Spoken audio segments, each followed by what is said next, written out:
Item number 3, hearing of residents. This time is set aside for any person who wishes to address the Planning and Zoning Commission. Presentation should be limited to no more than 3 minutes. Discussion by the commission of any item not on the agenda shall be limited to statements of specific factual information given in response to any inquiry, a recitation of existing policy in response to an inquiry, and/or a proposal to place the item on a future agenda. The presiding officer during the hearing of residents portion of the agenda will call on those persons who have signed up to speak in the order they have registered. And we had one person sign up physically here, Michelle Womack. And if you would, when you just state your name and address for the record, thank you. Can I use this as well? Am I good with that? Can I take this off to speak? Thank you. Whew. These are fun when you're talking for 3 minutes straight. My name is Michelle Womack. I'm at 2944 Mineral Springs in Schertz in the neighborhood of Riata. Are we good? Thank you. I am here today under 2 different titles. One is a resident of the neighborhood and also as the president of the board of directors for the Riata Homeowners Association. I'm going to start with some concerns I have as a board member. First of all, for those of you who are not aware, we'll pull this up and see if we can get this on here. Riata is actually going to be impacted by 3 schools. So we have 3 schools that have the potential to put traffic through our association. The first one will be the one we're here for tonight, which is right here in this corner. And then we have Sipple down here at the bottom. And then right on the other side, oh, we're going to have to turn, guys, because this isn't working. Right over here behind the CVS, we're going to have Pinnacle Montessori as well. So there will be 3 schools, all which have the potential to feed through both entrances to our subdivision. Okay, so the reason, or my second point as the board of director is curb cuts. On May 19th of 2020, the board of directors denied access to a curb cut, which would impact the center island that divides Fairlawn at I-35. So if we can get this up, I will show you. So this would be the curb cut here. And that email was sent on May 19th denying that. The concerns for the board of directors were, number one, we're already losing almost all of our entrance to TxDOT with the expansion of the access road, but also the proximity of the curb cut to the roundabout. We just didn't feel like that would be a safe place for that to happen. And also, it would require a 66% vote of our residents, which, given COVID, would not even be possible to gather at this point. On document 3 here, you'll see where they talk, let's see, hang on.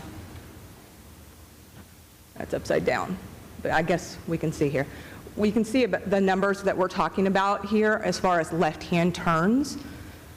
So it looks like 81, if I'm reading the documents correct, is what they would anticipate making a left-hand turn across our median, which is no longer an option. So all of this information was pulled from the TIA that's on file with the city of Schertz. Since it includes our property, the TIA is not valid for looking at in regard to this plat. It would need to be completely redone, and any traffic study that was done, it would be invalid because that's no longer an option.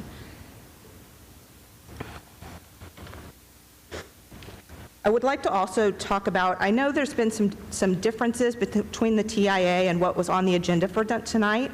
The agenda looks like this is a 6.19 acre property, but that the school is only planning on using the front 3.541 acres. And I wanted to spend a moment talking about why we're concerned as an association with that decision. Dividing that plat will not leave anywhere for a left-hand turn.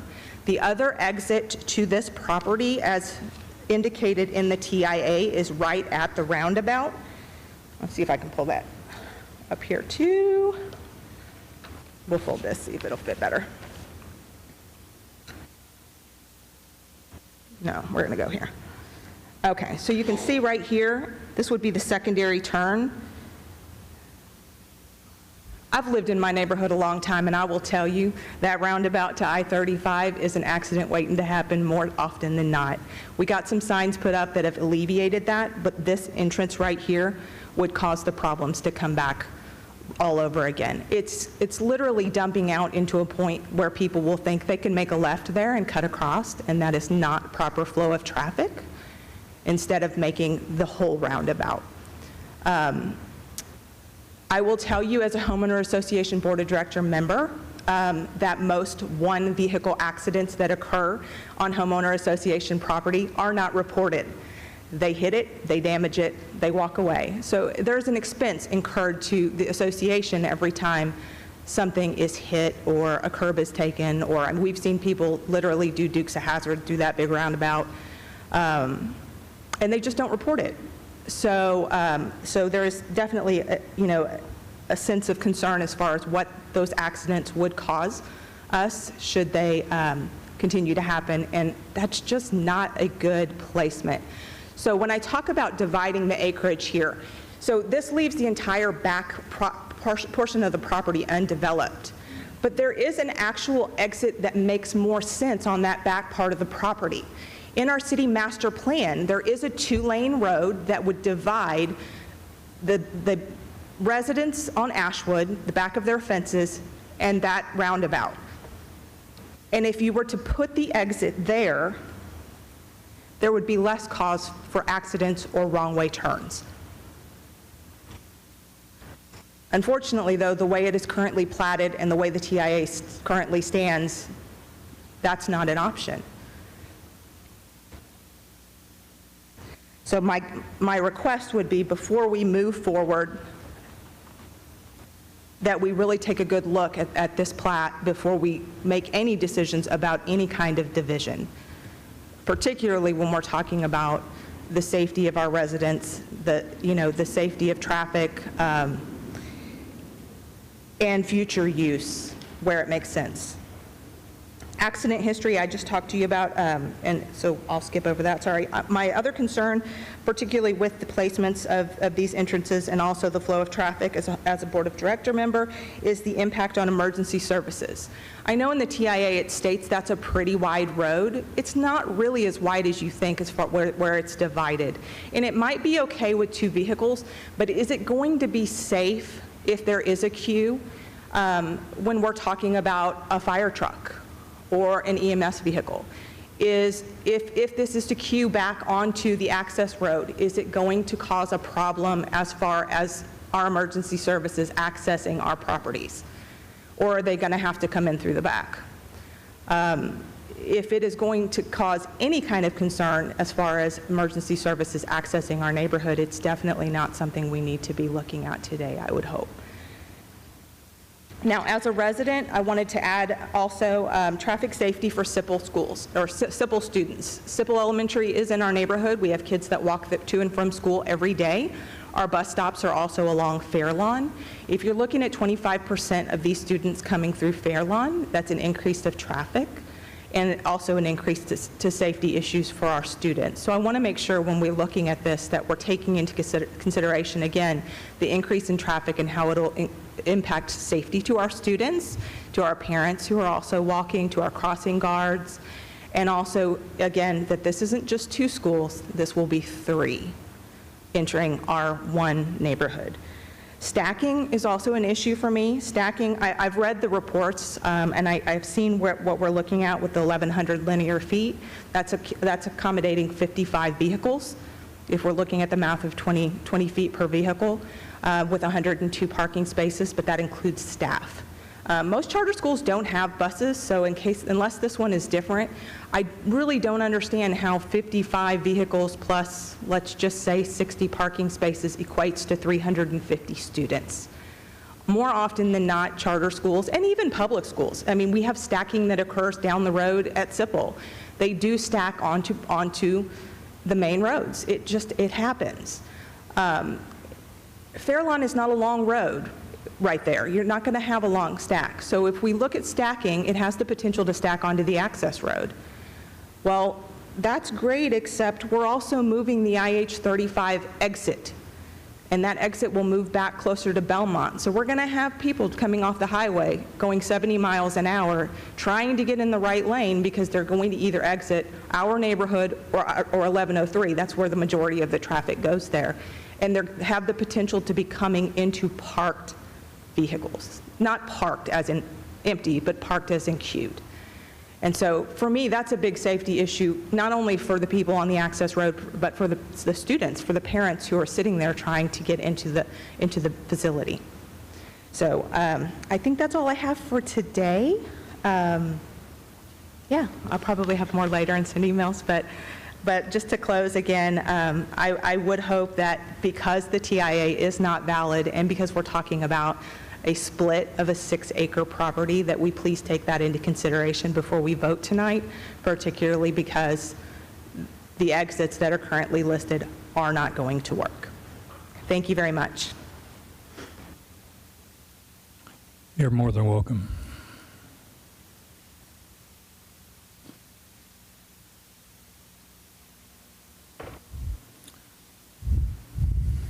Okay, Commissioners, so based on the agenda, if a resident wanted to provide a hearing of residents response, they could email it to us. So now I'm going to read the responses that staff has received. So the first one is from Andrea Barnes at 2949 Pawtucket Road. It states PC 2020-018. Oh. No, this is... right, and these are the ones, if you'll notice on the agenda, the residents that didn't feel comfortable appearing in person were given the option of emailing their comments to be read into the record. No, sir, this is residents to be heard. Yes, sir, they submitted these to be read into the record at hearing of residents, since they didn't want to attend in person. Okay, I'm going to restart. So the first one is from Andrea Barnes at 2949 Pawtucket Road. It states PC 2020-018, consider and act upon a request for approval of a preliminary plat of the Building Hope Charter School subdivision, an approximately 6.19-acre tract of land located southwest of the intersection of IH-35 and Fairlawn Avenue, City of Schertz, Comal County, and Guadalupe County, Texas. I do not agree that this section of land should be set aside for Building Hope Charter School subdivision. Building in this area would cause an entrance and exit to occur on Fairlawn Avenue. This area already experiences a high volume of traffic, and adding a school in this section would increase traffic. The Riata subdivision only has the one main arterial route from I-35, which is Fairlawn. City planners need to consider this very carefully, as it is not feasible to place this additional traffic load at the main, almost singular entrance for this subdivision. The next one we received was from Josh Anshin, which resides at 2817 Ashwood Road. It says, I am a homeowner in Riata and wanted to express thoughts on the Hope Charter School project. I will directly be affected as I live on Ashwood Road, and this project will be behind my home. I strongly support this project. Among other options, I believe this would be a welcome addition. The homes on our street do not want to face the butt of a strip mall or just any business parking lot. A school is a good addition, and even better if it has a playground in the back. This may even improve our property values. In my 3 years in the neighborhood, I've observed people here complain about everything without offering a better solution. That is my fear. You have people who will complain about traffic, etc., when we have a school on the back end of the neighborhood, and I have seen traffic on Fairlawn to be a problem. Please consider all voices, and you have support, especially people who will directly be affected. He also stated, I do hope the traffic into and out of the neighborhood, particularly access to the frontage road, is being considered. The next one is from Michael Van Hoosen, who resides at 2952 Red Tip Drive. I believe allowing this project to proceed with the current state of the frontage road is a terrible idea. First, it is already busy as a one-lane road without the charter school entrance exit. We in the neighborhood have a hard time getting out as is. Second, people will inevitably block the frontage road waiting to pick up their children, and this could lead to disaster in the happenstance of fire or other emergency when we need emergency vehicles to have a clear path on this road. Lastly, the frontage road in the area already needs work, and adding another entrance exit to it so close would only make things worse. The road will be pointless at certain times of day for those of us who depend on it to get where we are going. Not only will this cause a lot of traffic buildup on the frontage road, it will cause more traffic through our quiet neighborhood where kids play and feel safe. It will cause more traffic buildup on Wiederstein because of the amount of people that will have to go that way instead of the frontage road when it is, again, inevitably blocked by the traffic this new project will create. Please take this into consideration for not only our community, but also for all the other people who need to use this road to get where they are going. Coming off the freeway onto the frontage and FM 1103 is already a disaster. Adding backed up traffic will make it nearly impossible to use this exit. The next one is from John Sullivan, who resides at 513 Triple Crown. I'm writing in regards to concerns with item 5A on the July 8th agenda. What is the purpose of dividing GB into two separate lots? It appears the back lot has a large drainage easement, would be very small for future GB development, possibly avoiding the construction of the backage road and leaving that to the city to fund in the future. On which lot will the charter school be built? Either way, that seems like an awfully small space to build a school and consider parking for school events, as well as queuing, stacking for pickup and drop-off. I have past experiences with how charter schools try to build on as little land as possible and then flood the adjacent neighborhood with parking and standing traffic as parents arrive early from far away, like even New Braunfels and San Antonio, to pick up their kids and be the first in line. To compound the matters, this school is being built on I-35 frontage, a major thoroughfare with high speeds.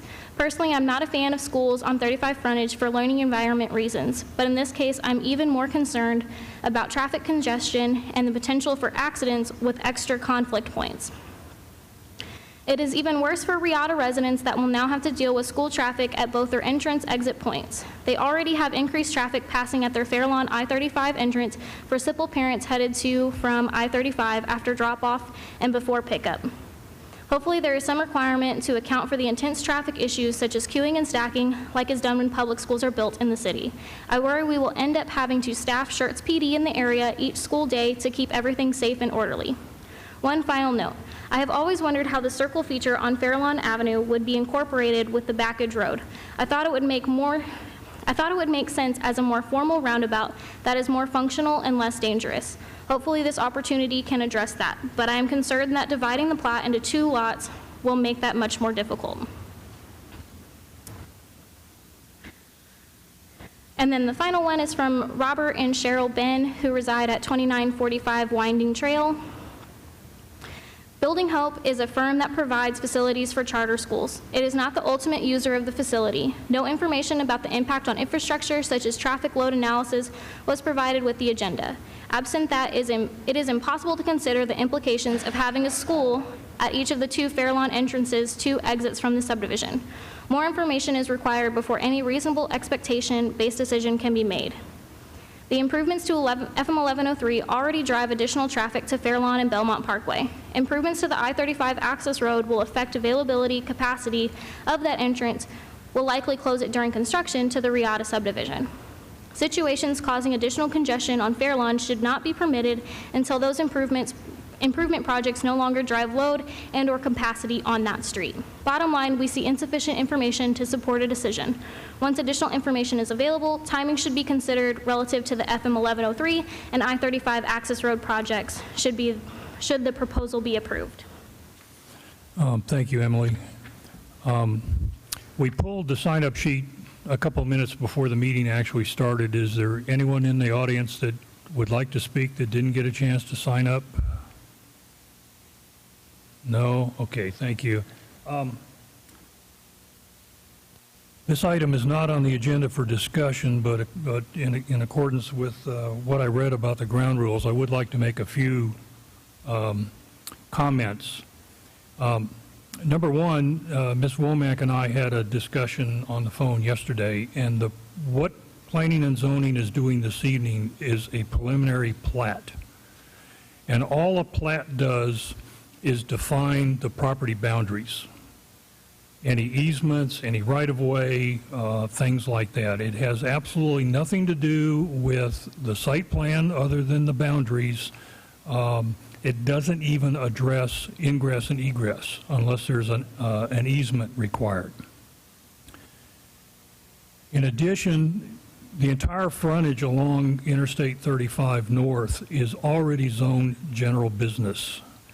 And if you look at the permitted use table in the Unified Development Code Manual, schools are just one of the many permitted uses.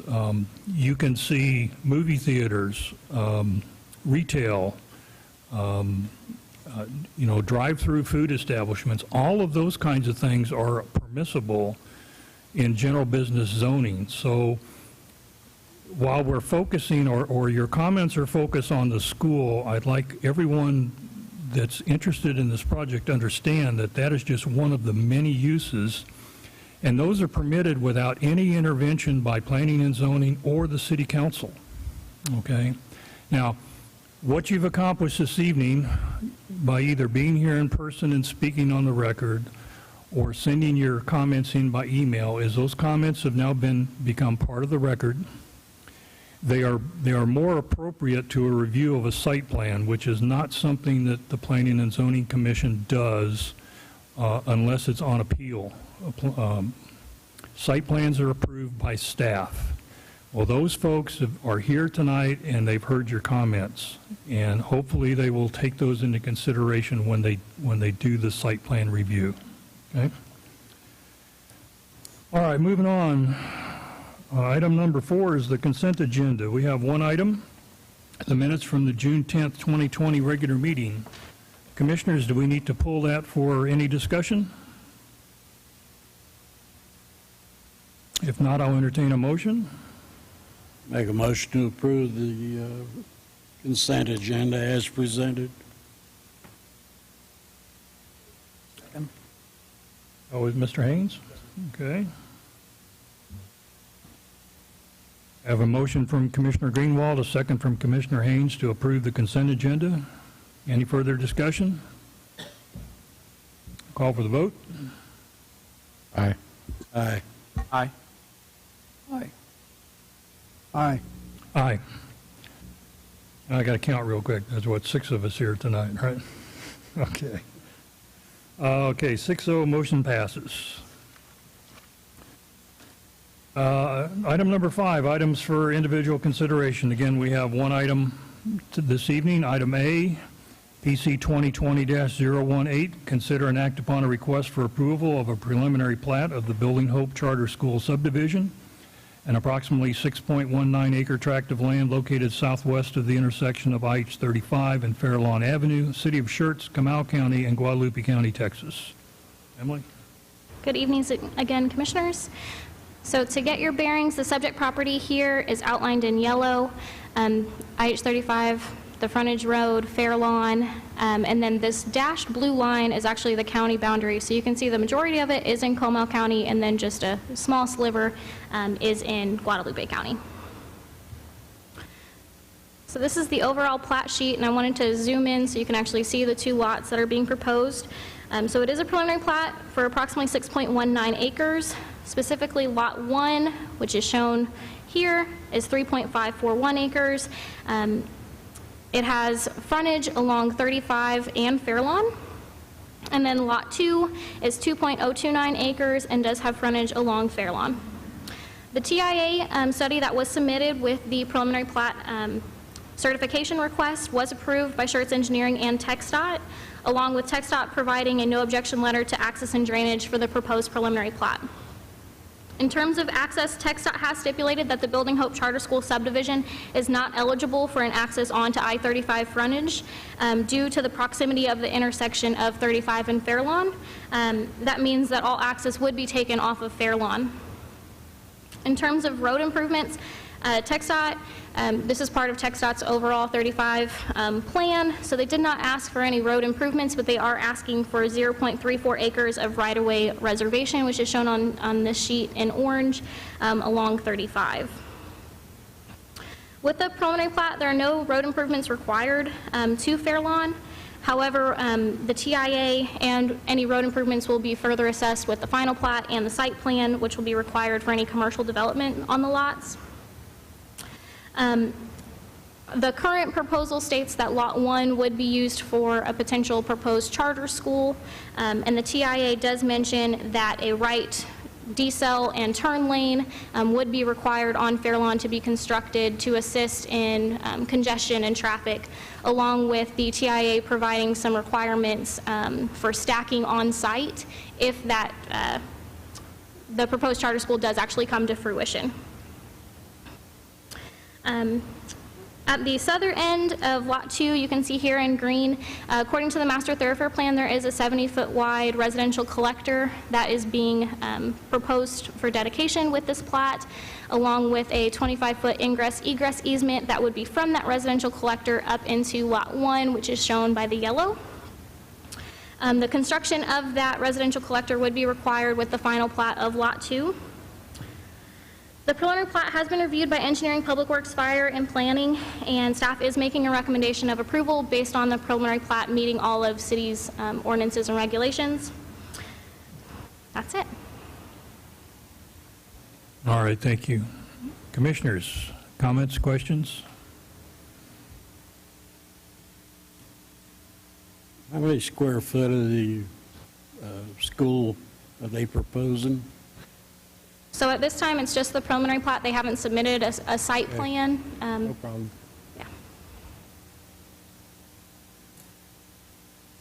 Yeah.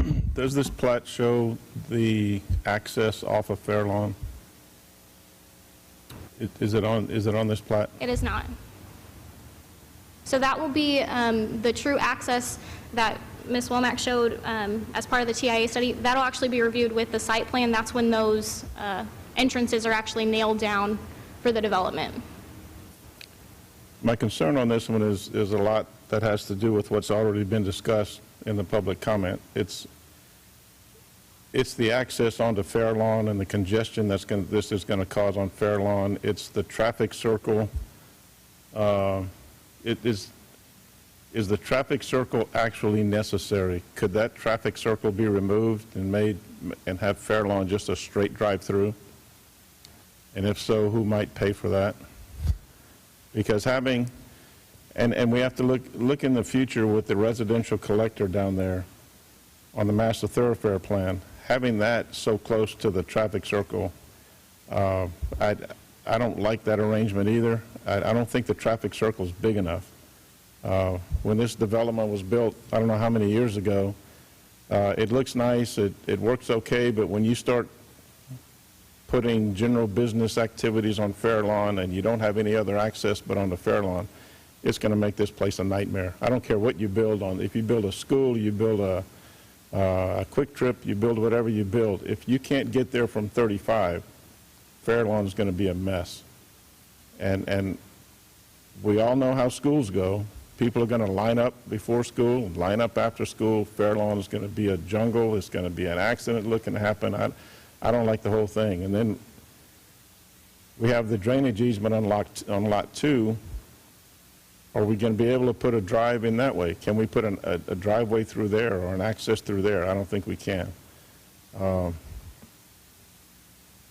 don't have a real good solution. I just think when that Fairlawn was built initially and they put the traffic circle in, I don't think it was built to handle today's traffic, and I'm not sure if it will.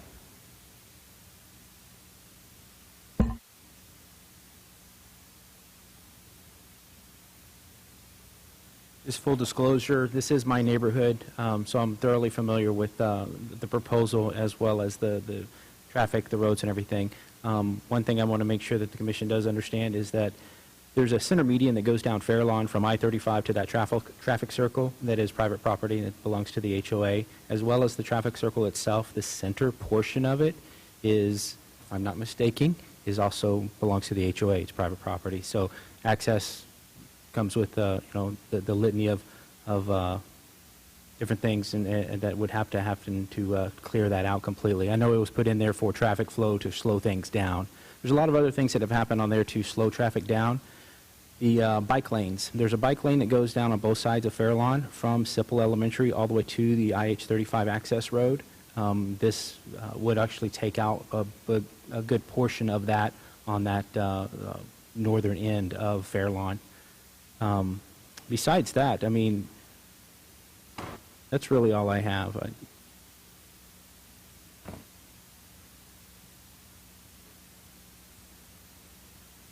Anyone else? Yeah, I'd like, I'd like to ask a question. Does the city own the streets there at the development, or does the HOA own the streets? So the street itself is the city's, but what Commissioner Odom was talking about, so you can actually see it on the plat itself.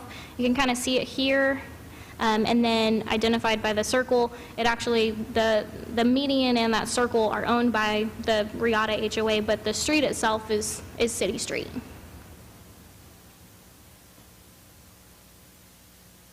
Okay, so if there was to be any,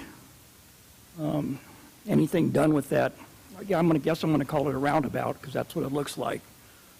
If there's to be any new construction or demolition, who would pay for that, the city or the HOA?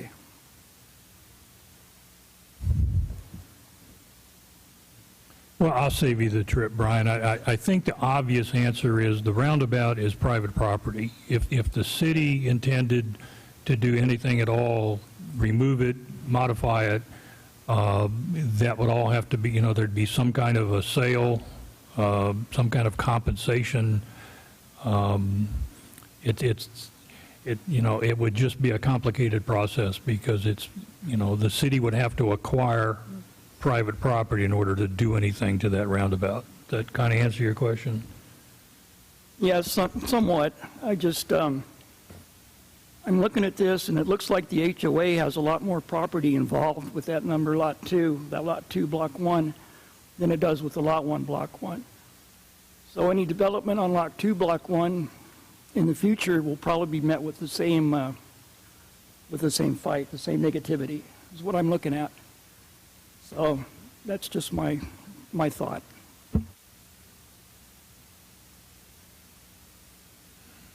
If I could also say, development in this area is general business.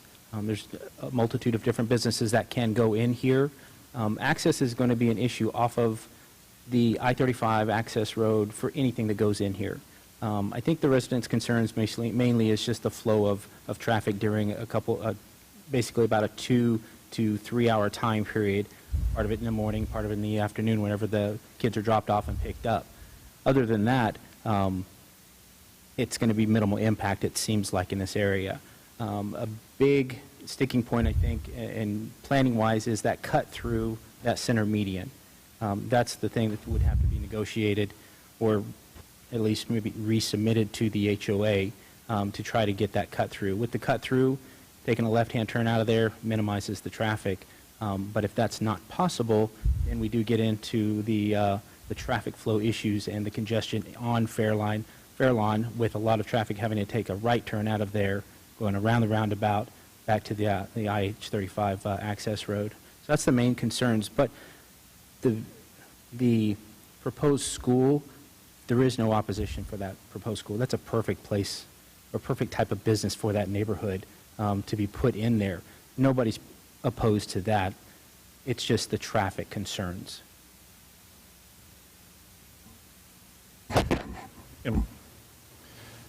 Anticipating future development on these vacant lots along the 35 access road between Fairlawn, Belmont, and Forrester, could we anticipate that there would be shared access between these lots?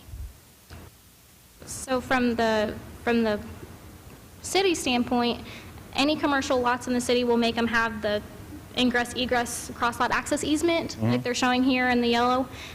So at least from that aspect, the city will make them have cross-lot access easements. True access onto 35 is completely up to TxDOT. I would assume that they would try to limit the number of access points to require lots to share, but it's truly up to TxDOT and every individual development. But and I agree that the city will most likely require cross-access easements on these properties. That might sometime in the future provide some sort of access to I-35, maybe. If not that, it might provide access to Belmont and Forrester. So there could be additional points of access in and out of this lot on Forrester, on Fairlawn, not just an exit onto Fairlawn, but there could be access somewhere on 35. But who knows when that'll happen? Excuse me, well, I do see that we've got that ingress-egress easement on Lot 2. Excuse me. But I see no cross-lot access to the property to the south, which I think is kind of where we were going, that, but I don't see that anywhere on the plats. And you understand what I'm saying? To which south? That way. In other words, not the fair lawn, but the other direct, the lot that's undeveloped right now directly adjacent to this one. Gotcha. Sure. That would be west, maybe. West. So here's a bit of, and I can appreciate the reaction to this is going to be a little bit of, well, you're saying one thing, then you're saying the other thing. So as was noted before, one of the challenges that we have on plats for commercial property is, while the applicant may say and have every intention of doing a charter school, they can do any use that the zoning allows. And so while we don't tend to think people come in and lie to us, we have people coming in, one plan is for one thing and that changes the next day, or plans fall through or something like that. And so part of how we look at this, as Emily noted, is we have to be aware of the full range of uses. And so that's why when some of the comments about the TIA were pointed out, that we would agree, you look at it and it says K through first grade. Well, my assumption is it's not always going to be K through first grade. That's 350 kids, K through first grade. Seems a little bit odd to me. So maybe it was K through 12. I think that's what they applied for from TIA is K through 12. And so on the one hand, when we look at this, we take a few steps back with the TIA, and it's very broadly looking at it to see if we have, fundamentally, there's a way to provide access to the range of uses given the zoning. Where we really use the TIA is actually single-family residential zone properties with the preliminary plat, because the preliminary plat gives us the number of lots and really dictates the layout and the traffic, and so that's where it's really valuable there. Not to say that it's a glance with the TIA on commercial, but we have another bite at the apple, and I would say it's really the bite at the apple with the site plan, because at site plan we get into the specifics of it. How big is the school? How many students do you propose? And where are the points of access? The site plans attached to it, and those all become relevant factors. And so that's to one degree why I'd say we're not looking terribly carefully at the TIA. Now this is where it's a little contradictory.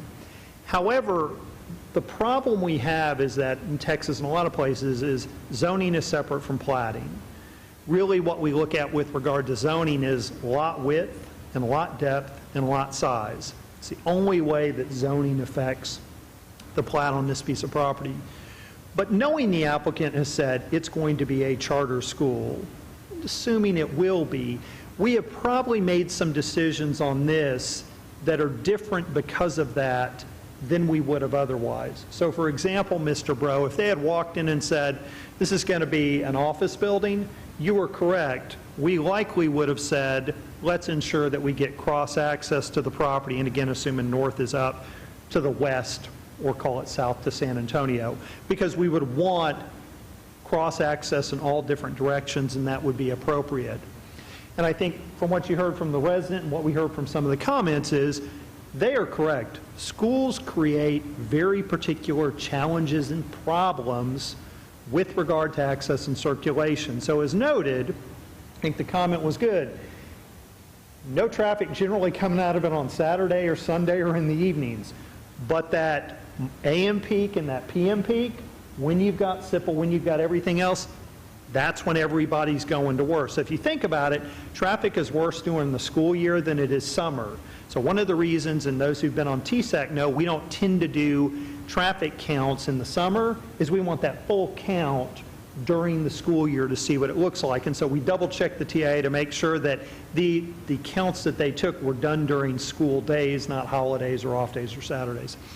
So you get particular problems associated with it. And one of those problems, in addition to the ones I think are valid that are noted, is you don't want a lot of cross access through a school site particularly that will serve elementary schools. You don't want somebody trying to get, and again, assuming it wasn't on the corner piece but was mid-block, you don't want somebody trying to go from the retail store to the convenience store or the fast food restaurant through an elementary school site. Because while we would all think, particularly Schertz residents would say, hey, I'm in a school property or I'm a school zone, I need to be very cautious. As some of you know, we issue a fair amount of citations to people speeding through school zones. And so that's really that answer that, again, our challenge is can't hold them to the school. And certainly if the school fell through and it required to come back on platting, we would take that second bite at the apple if we could and look at cross-access. But really the issue is because it's a school, we would not want that cross-access people cutting through. Thus, the ingress and egress to the collector back here, that backage road, that allows an additional way, as I've killed the mouse, an additional way in and out to this road that serves to provide that cross-access on the backs of lots.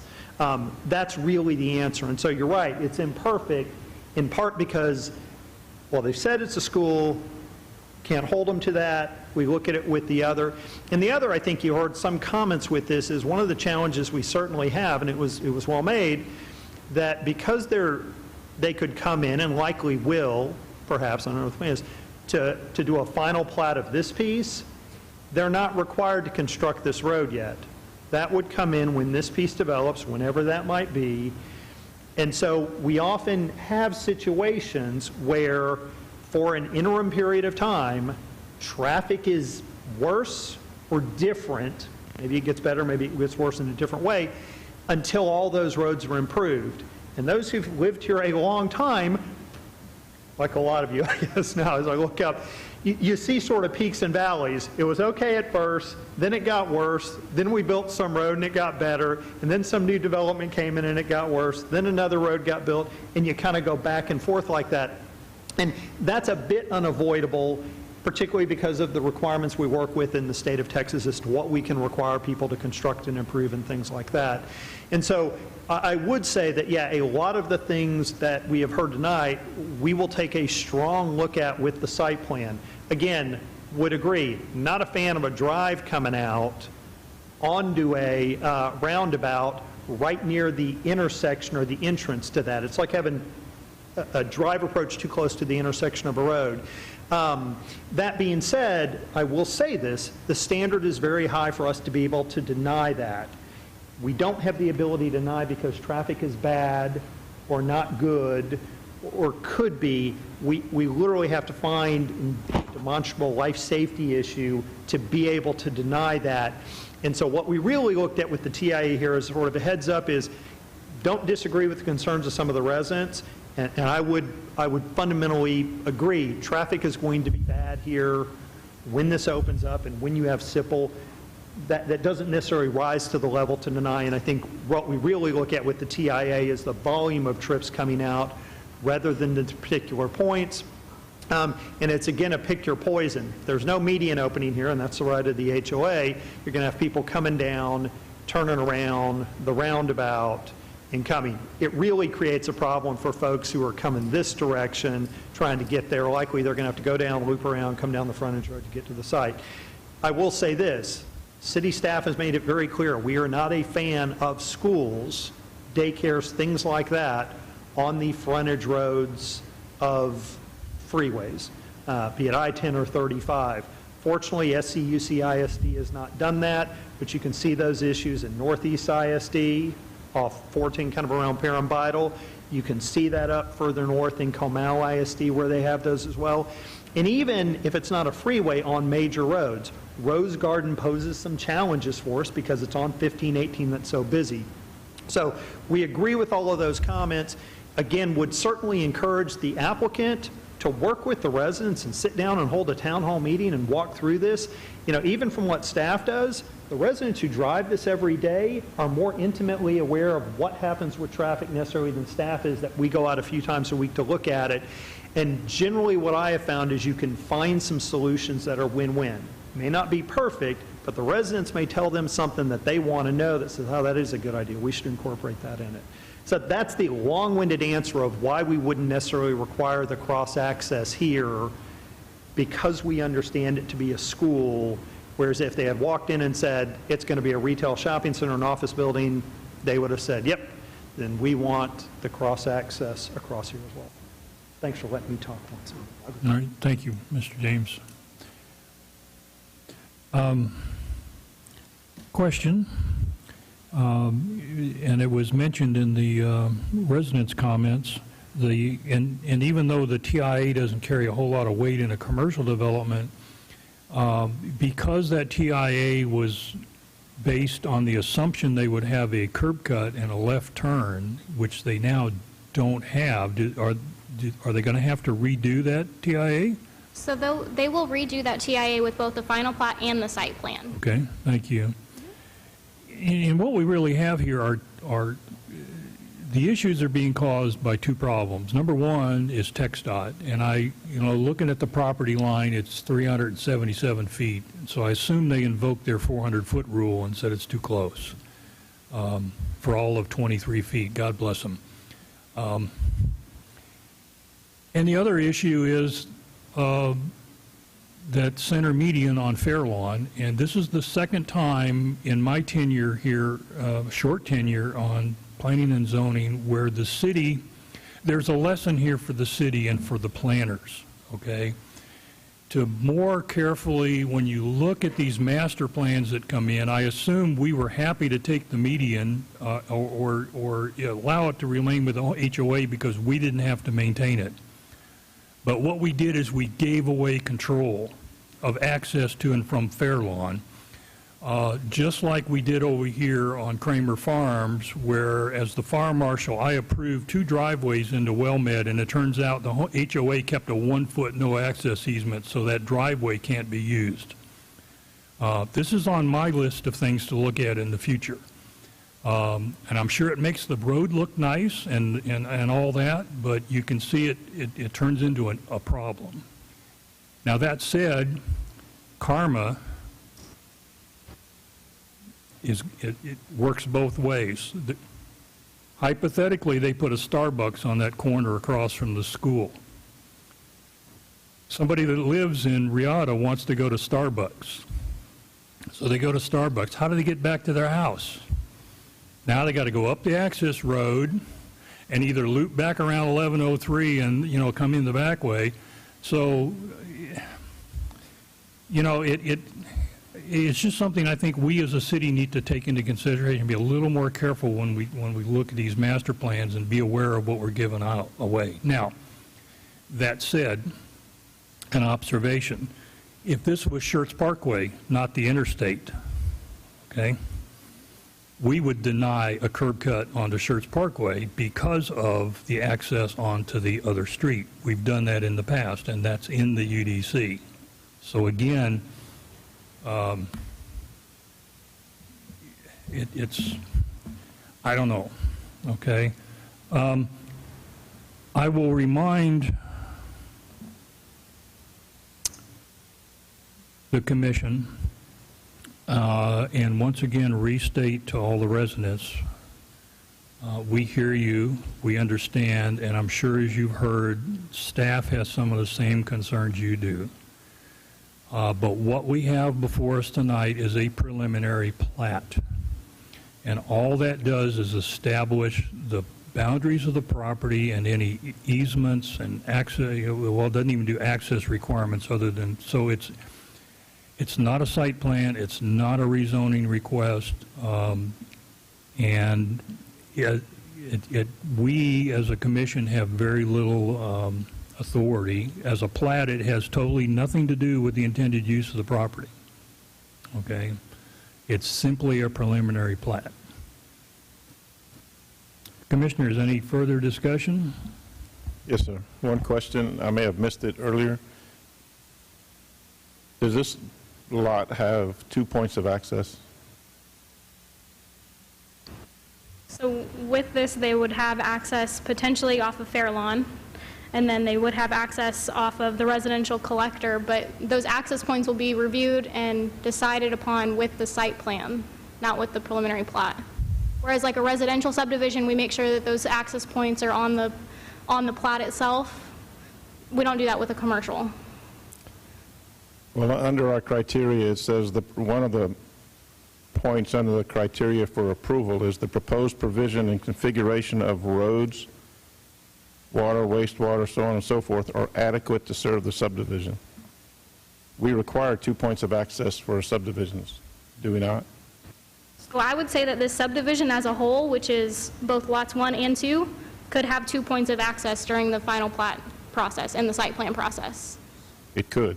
So Commissioner, It's clear, residential subdivisions require 2 ways in and out. To be clear, that's the issue. And so we've had that, and you know, if you think about like Cyrus McCormick off 3009, those don't meet that criteria. There's 1 way in, it's a dead-end street. So our requirement is that residential subdivisions have 2 ways in and 2 ways out. A commercial site doesn't have to have 2 drive approaches. Commissioner or Chairperson Outlaw can help me with this. And this goes back to what we'll look at with the site plan. When the site plan comes in for this, and again, he can help me think of a use. There would be some uses of some scale and size that the fire marshal will likely go 1 way in and 1 way out, perfectly fine.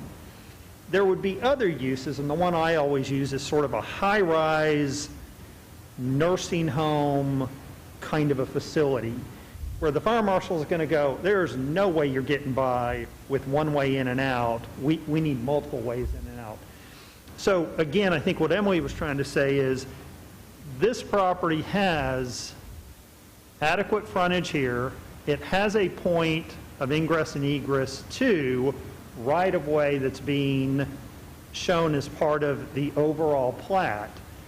And so I want to be clear, and the applicant may be sitting there going, wait, what do you mean? But the reality is, just because this plat gets approved doesn't mean they can build any use on that platted lot that's allowed by the UDC, because they may not be able to meet some of those other requirements.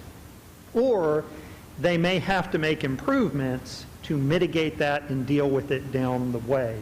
And so, for instance, if we were to look at site distance issues, because not something we look at now, and there was a site distance issue, and I know this is generally flat, but say it wasn't, say it had there was a site distance issue, that may preclude them from getting a drive approach on one of these locations here.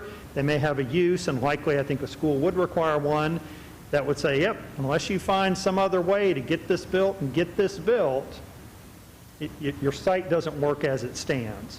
And so I appreciate the concern, but just to be clear, our 2 ways in and out or residential subdivisions, really what we look at is to make sure that there's a way in and out. So for instance, let me give you a different example. If there were no road here, and if this road were not here or mid-block, and they came in and TxDOT says, yeah, you're right, that exit, you can't get a drive approach, that's where staff would say, well, hold on, we have a problem, because I don't see how you're going to get even a single drive approach. Because of that, you have a problem, and thus that would hang up your preliminary plat. That's not the case here because of the frontage. But to be clear, doesn't mean you can actually make every use that's allowed under zoning work at every scale that's allowed by the UDC. Yes, Mr. James is correct. The UDC requirement for 2 ways in and out only applies to residential subdivisions. One of the things I was not successful during my reign, and when it comes to commercial, it's kind of a case by case, because typically what you get is this string of commercial lots, and you tie them together with driveways, and so when you look, you have 2 ways in and out. For some history, in the past, we have had situations like this where the second means of ingress-egress is a future road. The legacy at Forest Ridge, the nursing home up at the top of Schertz Parkway, is a good example. Currently today there is 1 way in and 1 way out.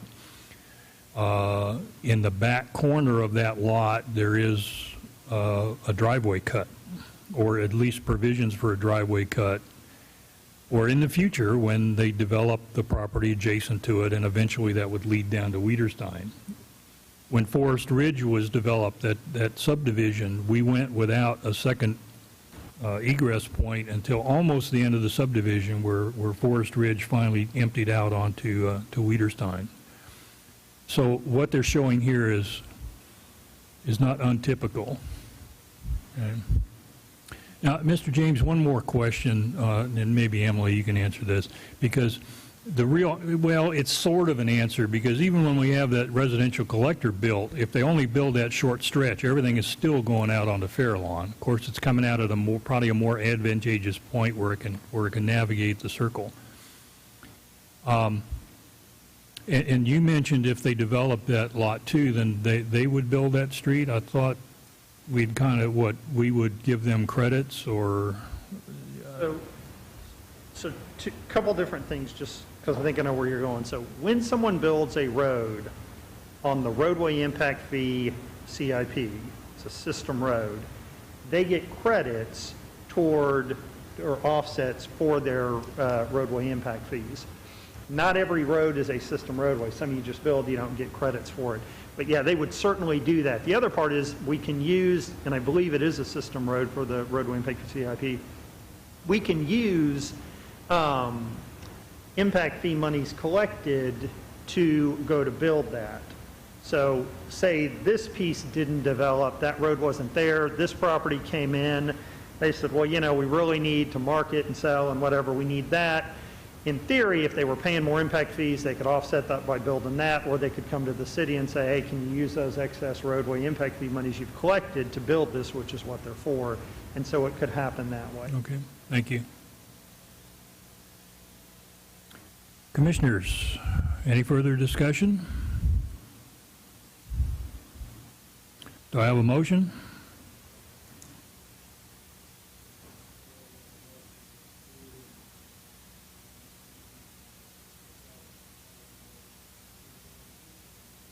I have a motion to approve from Commissioner Greenwald. Do I have a second? Second. I didn't catch it. Who was that? Mr. Odom? Okay. See, I'd have bet you it came from over here. All right, so we have a motion to approve from Commissioner Greenwald, a second from Commissioner Odom. Any further discussion or comments? Call for the vote. Aye. Aye. Aye. Aye. Aye. Aye. 5 ayes, 1 nay, motion passes. Mr. Evans, for the records, can you please state why you voted nay? I do not believe the plat to be correct. It does not show things that should be on even a preliminary plat. Okay. Could you elaborate on that, Mr. Evans? Doesn't show a divider in that street out there, which is already there. It doesn't show the proposed access to the property, and it doesn't show the drainage issues on lot 2, and I don't think the CIA is correct. Is that sufficient for you, Emily? Mm-hmm. Thank you, sir. Appreciate it. All right, item 6, request and announcement. Item A, request by commissioners to place items on a future planning and zoning agenda. Do we have anything? Nothing. Okay, item B, announcements by commissioners. City and community events attended and to be attended, continuing education events. Anybody have anything this evening? I would just like to say, if you don't keep up with city council meetings, city council did accept our recommendation on the Main Street rezoning to neighborhood services. And not at the last meeting, but on the first reading, Mr. Dalla actually thanked us for our efforts in. So I think on that one we went the right direction. Okay. Item C, announcements by city staff. We have one site plan tonight. It's for Parklands Unit 2A, the lift station. The address is 5118 Parklands Way. So this site plan is strictly just for the lift station that's associated with the Parklands Unit 2A and 2B subdivision. We do require, since it's not residential, it's more of a commercial use, that they come in and do the site plan. So this has been reviewed and approved by staff. That's it. All right, thank you. Okay, there being no further business on the agenda, this meeting's adjourned.